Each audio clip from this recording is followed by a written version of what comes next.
लोकशाहीचा बुलंद आवाज, रिपब्लिकन वार्ता, महाराष्ट्र. नाशिक कामटवाडे येथील तक्षशिला बुद्ध विहारामध्ये सावित्रीबाई फुले जयंती मोठ्या उत्साहात साजरी. बातमी नाशिक येथून.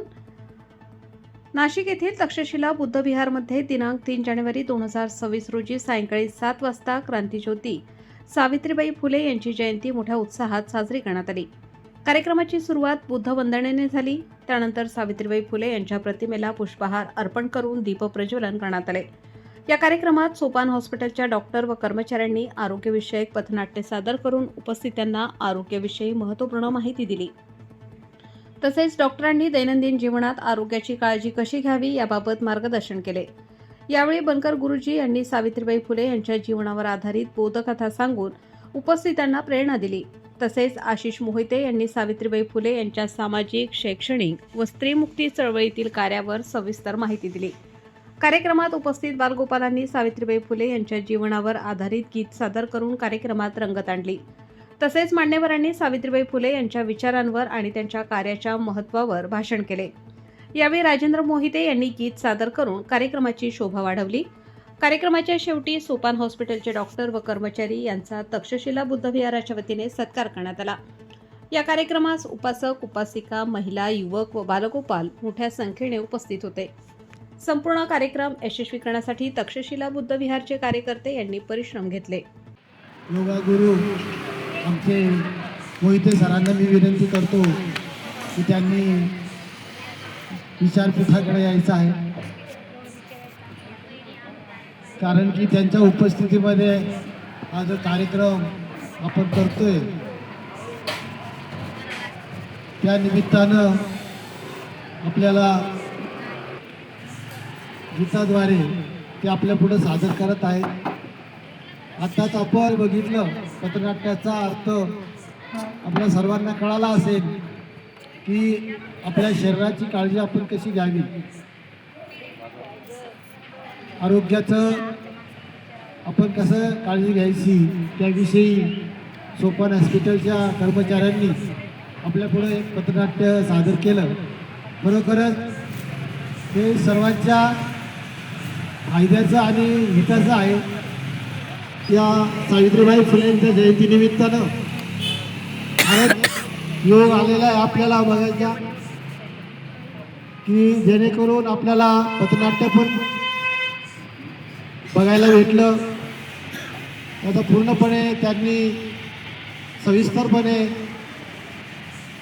ज्याबद्दल सांगितलं आणि अशा पद्धतीनं आपण आपल्या शरीराची कशी काळजी घ्यावी हे सुद्धा त्यांनी सांगितलेलं आहे. यानंतर मी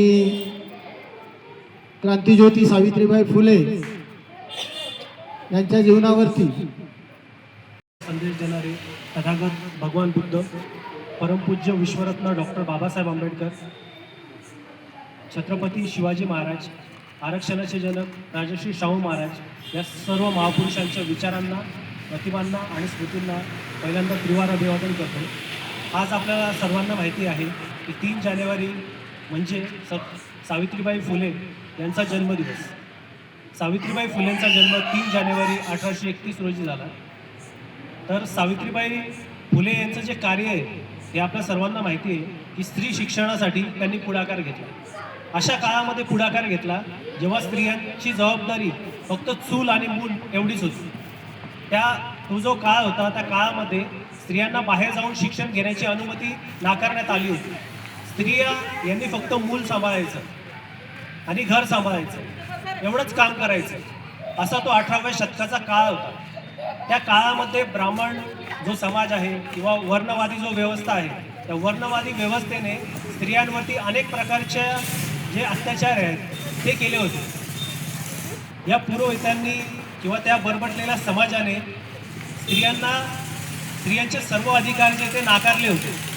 अशा काळामध्ये सावित्रीबाई फुले यांनी जन्म घेतला आणि या काळामध्ये महात्मा फुले जे त्यांचे पती आहेत आणि सत्यशोधक समाजाचे निर्माते आहेत, ज्यांनी शिक्षणाची सुरुवात केली, त्या दोघांनी दाम्पत्याने मिळून असं ठरवलं की आपण स्त्रियांना शिक्षण दिलं पाहिजे.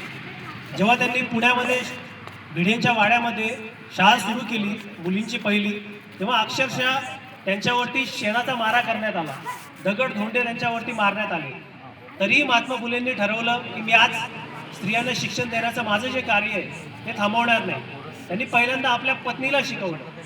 पत्नीला शिकवल्यानंतर त्या शाळेमध्ये मुलींना यायची सुरुवात झाली.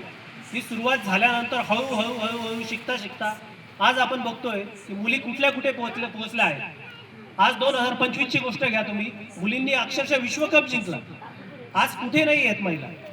आज मुख्यमंत्री बनल्या आहेत महिला, राष्ट्रपती महिला आहेत, आमदार आहेत, आणि आता नगरसेविकेचं ते इलेक्शनच चालू आहे. हे तुम्हाला सांगण्याची वेगळी गरज नाही. पण हे सगळं कोणामुळे आहे, याचं श्रेय कोणाला जातं, तर ते माता सावित्रीबाई फुले यांना जातं. पूर्वी तीच जगाला उद्धरी, पण आज ती मन बदलून जिच्या हाती शिक्षणाची दोरी तीच जगाला उद्धरी, ही म्हण जी आहे ती सावित्रीबाई फुलेंनी खरं करून दाखवली. तर आज ज्या स्त्रिया आहेत, ज्या समाजामध्ये मोठमोठे डॉक्टर आहेत, वकील आहेत.